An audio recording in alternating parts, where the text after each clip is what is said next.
Hey, what's up everybody? This is Osterberg501 and today I want to continue my series going over all of the different classes of Tiny Tina's Wonderlands. And today we're going to be looking at the Graveborn. So first off, we have the class feat, which is the Demi-Lich Companion. The Fate Maker is accompanied by a floating Demi-Lich Companion that targets enemies at range and deals dark magic damage. Whenever the Fate Maker casts a spell, the Demi-Lich will cast Hellish Blast, creating a homing projectile of the spell's elemental type, dealing damage to nearby enemies on impact, and increases to the Fate Maker's damage also applies to their companions. So another one of the companion classes of the game. And for the first action skill, we have a Dire Sacrifice. The Fate Maker sacrifices some of their current health to deal dark magic damage and apply dark magic status effects to all enemies nearby. Dire Sacrifice deals bonus damage proportional to the sacrificed amount of health. So I'm assuming this is going to sacrifice a certain percentage of your current health. So if you're higher health, it's going to deal more damage. And if you have a much higher total health amount, you would deal even more damage. It sounds like how it's going to be working. So potentially having a really high health build can make this ability hit ridiculously hard. Then we have a Reaper of Bones. The Fate Maker is fully healed, gains leech efficiency, and deals a bonus dark magic damage for a duration, but loses an ever-increasing amount of health per second. When the Fate Maker would die, they become invulnerable for a duration, restore some of their health, and Reaper of Bones ends. So this is a pretty interesting ability. It's essentially a incredibly strong buff, and at the start of it, you full heal yourself, so this could very easily save you, and you could just save this for when you get low health. You gain leech efficiency, so you're going to be leeching more health, and deals bonus dark magic damage, but you're losing health over time, and that health loss is constantly increasing. And instead of dying, you just become invulnerable and restore some of your health. And I can very much see a build being created around this ability, because the longer you can stay in this, the more damage you're going to be able to pump out. So if you have a very high leeching build, the longer you could potentially stay in this ability for decently long periods of time. And you're even going to be leeching more while it's active and just dealing a ton of damage. So I can definitely see people trying to make builds that essentially keeps you in Reaper of Bones infinitely or for some long period of time. Then we have tier 1 of our passive skills. We have a Mortal Vessel 5 points max, maximum health is increased, and leech efficiency is increased. Then we have Essence Drain 5 points max. It's a kill skill. Spell cooldown is increased for a duration. And this is one of those passives that can become incredibly strong because you can just constantly get kills and get back into your abilities much quicker. Then we have Faithful Thralls 3-point max. The Fate Maker deals a bonus damage for every companion they have. Companion respawn rate is increased. So this would be very effective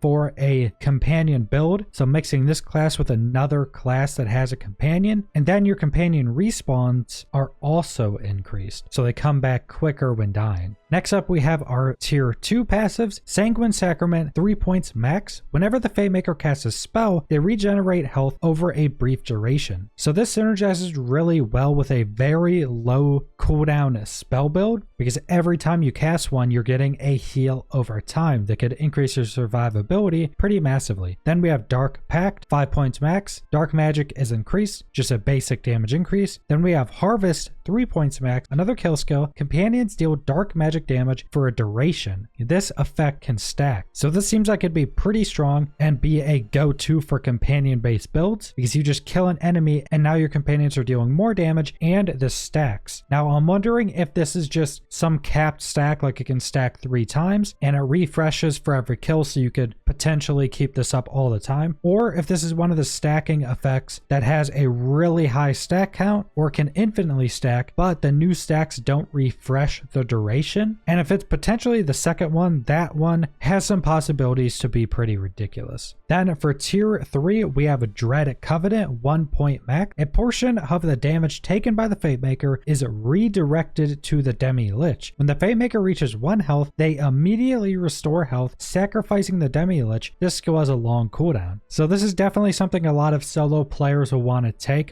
when using this class. So you're just generally going to be taking less damage because a percentage of the damage you take will instead be redirected to your Demi Lich. This is a kind of common thing for pet classes in a lot of RPGs or MMOs. And then instead of you dying, you sacrifice your Demi Lich in your place, and having a passive that saves you from death is pretty good for solo play. Then we have Stain of the Soul, 5 points max. The Fate Maker's spells deal bonus dark magic damage, so just another damage increase. Then we have Dark Hydra, 3 points max. Kill skill, chance to summon a Dark Hydra companion, dealing dark magic ability damage to nearby enemies for a duration. So this is really cool, and I'm wondering if this has any limitations to it. So can you only summon one, or can you summon just a few, or can you summon essentially infinite Hydras? And that could be potentially really strong, especially depending on how much damage this deals. But it seems like it's probably a 3-headed Hydra that probably all the heads are doing like some breath attack or something like that. And then for tier 4, we have Ascension, 3 points max. Kill skill, maximum health and spell damage are increased for a long duration. This effect can stack. This sounds incredibly strong already. You just get more health and damage as a kill skill with a long duration stacking effect. This is something that I could see pretty much everybody using this class using. Then we have Punishment, 1 point max. When the Demi Lich casts Hellish Blast, there's a chance it will be cast again after a brief delay. So again, something really good for a companion build. And I'm wondering if this can proc off of itself. So if it casts Hellish Blast and then gets a proc to cast it again, can it then proc off of that same proc and essentially just become essentially a machine gun of spells? And then we have tier 5, Lord of Edges, 1 point max. The Fate Maker gains increased damage dealt and damage reduction the lower their health. And this is also a pretty interesting passive as well, because you do have ways to actually affect this because you're sacrificing health for some of your spells. So I could definitely see this potentially being used in a low cooldown build with your spell that sacrifices health, spamming that out to keep your health low, but also having good enough leech so you don't die and getting the most possible out of Lord of Edges. Then we have a Blast Gas, 5 points max. Whenever the Fate Maker deals spell damage, there's a chance to create an explosion, dealing ability damage of the spell's elemental type to nearby enemies. The elemental explosion cannot critically hit. So this is just anytime you deal spell damage, you create a big explosion. Now I'm wondering if any weapons or melee weapons dealing spell damage can cause this. If so, this is going to be incredibly strong. Just having a chance for your damage off of your weapon or your melee attack to just deal a big AoE explosion would be pretty strong. Then for tier 6, we have Morhelm's Blessing, 1 point max. Casting a spell automatically activates all of the Fate Maker's kill skills. Then for tier 6, we have Morhelm's Blessing, 1 point max. Casting a spell automatically activates all of the Fate Maker's kill skills. So this is incredibly OP.